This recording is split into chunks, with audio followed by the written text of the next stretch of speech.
किन कन्याओं का पूजन करना चाहिए, सावधानी से सुनना। ये विधान सभी नवरात्रि के व्रत करने वाले लोगों को सुनना चाहिए।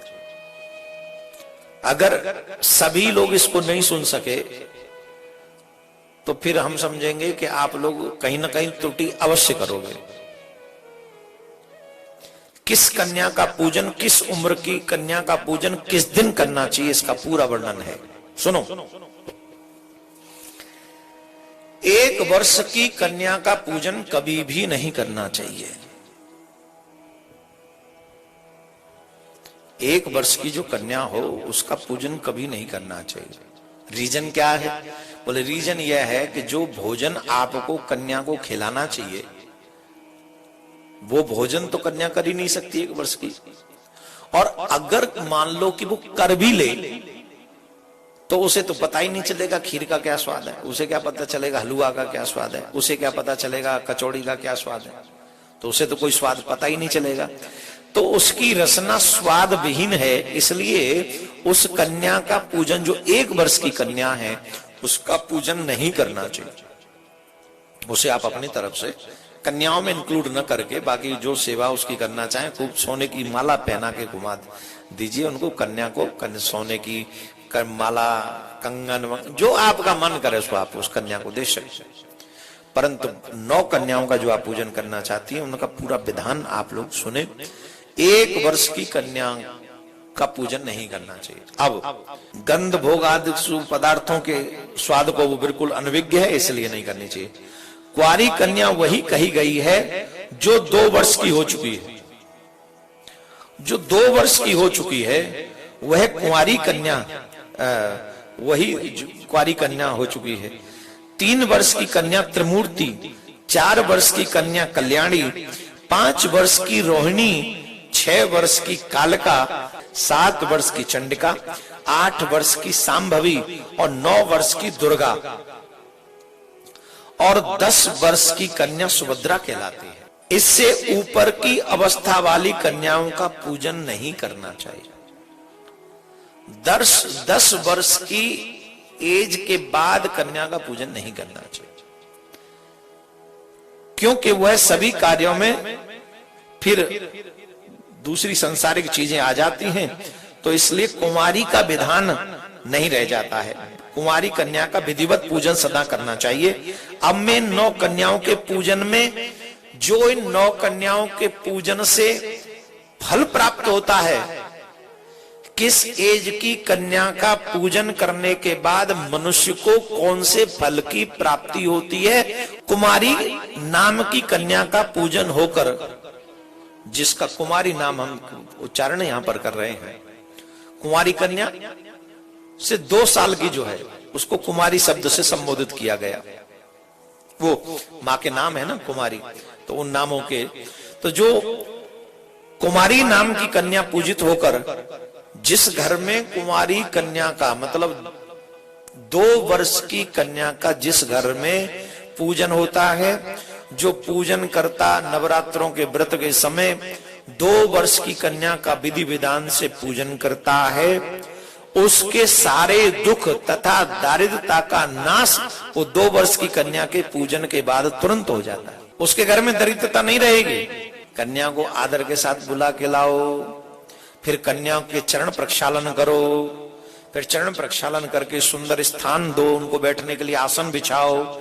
ऐसे नहीं कि कहीं भी बिठा दिया, आसन बिछाओ, हो सके तो चौकी पे बैठाओ, फिर उसे सुंदर चुनरी उड़ाओ, फिर तिलक करो, उसके थोड़े सेवा करो, फिर उन्हें भोजन कराओ और फिर द्रव्य दक्षिणा देकर, पोशाक देकर, वस्त्र देकर, कोई वस्तु देकर, जो भी आप सामर्थ्यवान हो, सोने की, चांदी की, डायमंड की, या जो नहीं तो जो धन थोड़ा बहुत देकर उनको ऐसे विदा करना चाहिए। ऐसा पूजा करने के बाद जो व्यक्ति कुमारी कन्या 2 वर्ष की कन्या का पूजन नवरात्रों में करते हैं, उनके यहाँ से दुख समाप्त हो जाता है, दरिद्रता का नाश हो जाता है, और तो और शत्रुओं का भी नाश हो जाता है। शत्रु क्षय हम नहीं कह रहे हैं, शत्रु क्षयम धनायुष्यम बल वृद्धिम करोति वही। धन की वृद्धि होगी, आयु की वृद्धि होगी और शत्रुओं का नाश हो जाएगा। अब बात करते हैं त्रिमूर्ति कन्या के पूजन की। त्रिमूर्ति किसको कहते हैं? 3 वर्ष वाली कन्या को त्रिमूर्ति कहते हैं। 3 वर्ष की कन्या को त्रिमूर्ति कहते हैं। 3 वर्ष की कन्या को त्रिमूर्ति कहते हैं। वो त्रिमूर्ति नाम की कन्या का पूजन करने से हमें क्या फल मिलता है? बोले फलम भवेत, क्या? धन धान्य गमश्चैव पुत्र पौत्रादि वृद्धय। जो त्रिमूर्ति नाम की कन्या का पूजन करने, मतलब 3 साल की जो कन्या है उसको त्रिमूर्ति कहा गया है। उस कन्या का जो पूजन करते हैं उनके घर में धन धान्य का आगमन प्रारंभ हो जाता है और पुत्र पौत्र आदि की वृद्धि होती है।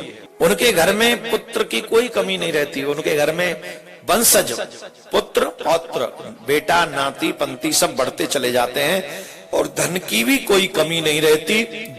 जो 4 वर्ष की कन्या है उसे कल्याणी कहा गया। क्या कहा गया? उसे कल्याणी कहा गया है। जो 4 वर्ष की कन्या का पूजन इन नवरात्रों में करते हैं उन्हें कल्याणी के नाम से जाना गया है। वो क्या देती है?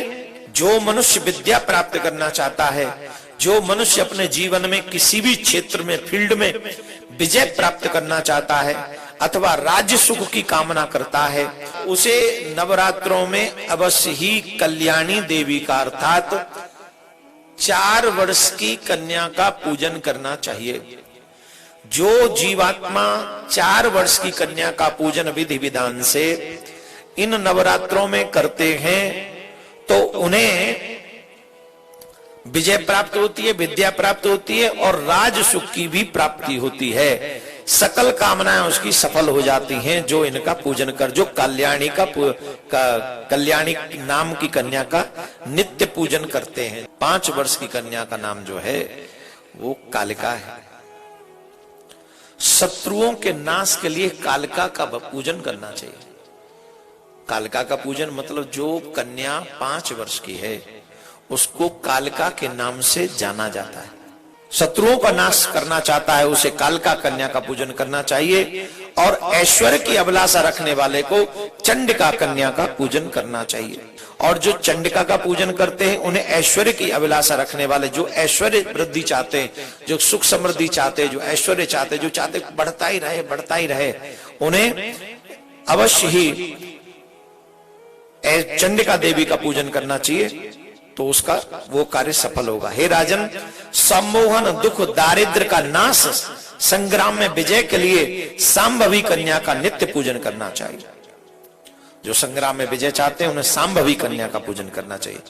क्रूर शत्रुओं के विनाश एवं कर्म की साधना के निमित्त और परलोक में सुख पाने के लिए दुर्गा नाम की कन्या का पूजन करना चाहिए। जो दुर्गा नाम की कन्या का पूजन करेंगे उन्हें परलोक में सुख पाने के लिए, क्रूर शत्रुओं के विनाश के लिए, उग्र कर्म की साधना के निमित्त, जो हमारे बड़ी बड़ी इच्छाएं रहती हैं, जो संसार में हमको कोई दे ही नहीं सकता है, हमको ऐसा लगता है इसे और कौन दे सकता है हमको, उसे दुर्गा नाम की कन्या का पूजन करना चाहिए। मनुष्य अपने मनोरथ की सिद्धि के लिए सुभद्रा की सदा पूजा करे और रोग नाश के निमित्त रोहिणी की विधिवत पूजा करे। तो इन 9 देवियों का पूजन, कन्याओं का पूजन हमें क्या फल देता है? रोगों का नाश ये कर देता है, सुख समृद्धि ये देता है, ऐश्वर्य हमको ये देता है, वैभव हमको ये देता है, राज्य सुख हमें ये प्राप्त करा सकता है। अगर आप चाहते हैं राज्य सुख आपको मिले वो भी प्राप्त करा सकता है, शत्रुओं से आपकी विजय करा सकता है। कौन से वर्ण में जन्म हुए प्राणियों को कौन सी कन्या का पूजन करना, यहाँ पर कैसी कन्या का पूजन नहीं करना चाहिए वो भी बताया गया है। जिसका कोई अंग भंग हो ऐसी कन्या का पूजन नहीं करना चाहिए। जिसके शरीर से दुर्गंध आती हो ऐसी कन्या का पूजन नहीं करना चाहिए। जिसका अंग किसी घाव से युक्त हो ऐसी कन्या का पूजन नहीं करना चाहिए। जन्म में जिनके नेत्रों के विषय में कोई प्रॉब्लम हो, जिन्हें हम लोग कहानी कहते हैं, वैसे उनका पूजन नहीं करना चाहिए। अत्यंत दुर्बल समय से पूर्व ही गर्भ से जिसका पहले ही जन्म हो गया हो उस कन्या का पूजन नहीं करना चाहिए। व्रण रहित तथा एवं वंश में अपने माता पिता से जो उत्पन्न हुई कन्या है, विधि पूर्वक उसी की पूजा करनी चाहिए। जो विजय प्राप्त करना चाहते हैं उन्हें राजवंश में जो कन्या उत्पन्न हुई है उस कन्या का पूजन विधि विधान से करना चाहिए। धन प्राप्ति के लिए वैश्य कुल में जो कन्याएं जन्म ली हैं उन कन्याओं का पूजन करना चाहिए। चतुर्थ वर्ण की कन्याओं का भी धन प्राप्ति के लिए पूजन किया जा सकता है। अगर आप चाहते हैं कि किसी कार्य विशेष कार्य में सिद्धि हो तो आपको सर्व कार्य सिद्धि के लिए ब्राह्मण कन्या का पूजन करना चाहिए। ब्राह्मण को ब्राह्मण वर्ण में उत्पन्न कन्याओं को ही पूजना चाहिए, और जो क्षत्रिय वंश में है उनको ब्राह्मण की कन्याओं के साथ साथ क्षत्रिय वंश की कन्याओं का पूजन करना चाहिए। ऐसे ही जो वैश्य कुल में है, वैश्य कुल के लोगों को ब्राह्मण, क्षत्रिय और वैश्य इन तीनों कुलों के कन्याओं का पूजन करना चाहिए। और जो हमारे चतुर्थ वर्ग है उनको चारों वर्ग की कन्याओं का पूजन करना चाहिए। वो चारों वर्ग की कन्याओं का पूजन कर सकते हैं, और यही संपूर्ण पूजन विधि है। इसमें कहीं भी कोई अपने मन से इसमें कुछ नहीं कहना चाहिए। जितने जिस लोग समर्थ हैं उसे अवश्य करना चाहिए, उसे तथा अष्टमी तिथि को विशेष रूप से अवश्य पूजा करनी चाहिए। प्राचीन काल में दक्ष के यज्ञ का विध्वंस करने वाली महाभयानक भगवती भद्रकाली करोड़ों योगिनियों के सहित अष्टमी तिथि को ही प्रकट हुई थी, इसलिए अष्टमी तिथि को अवश्य और विशेष पूजा करनी चाहिए। उस दिन विधिवत प्रकार से उपहारों से गंधमाला, चंदन, अनुलेप, पायस आदि के हवन, ब्राह्मण को भोजन तथा फल पुष्पादि उपहारों से भगवती को प्रसन्न करने का प्रयास करना चाहिए। यदि मनुष्य नवरात्रों पर उपवास करने में असमर्थ हो तो कम से कम उसे 3 दिन का उपवास यथोक्त फल देता है। जो 9 रात्रों के व्रत के फल हैं वही 3 रात्रियों का व्रत करने से उसको वही फल मिलता है। तो कम से कम ऐसे मनुष्यों को 3 दिन अवश्य व्रत करना चाहिए। तो आपको 3 दिन व्रत करना चाहिए, सप्तमी, अष्टमी और नवमी।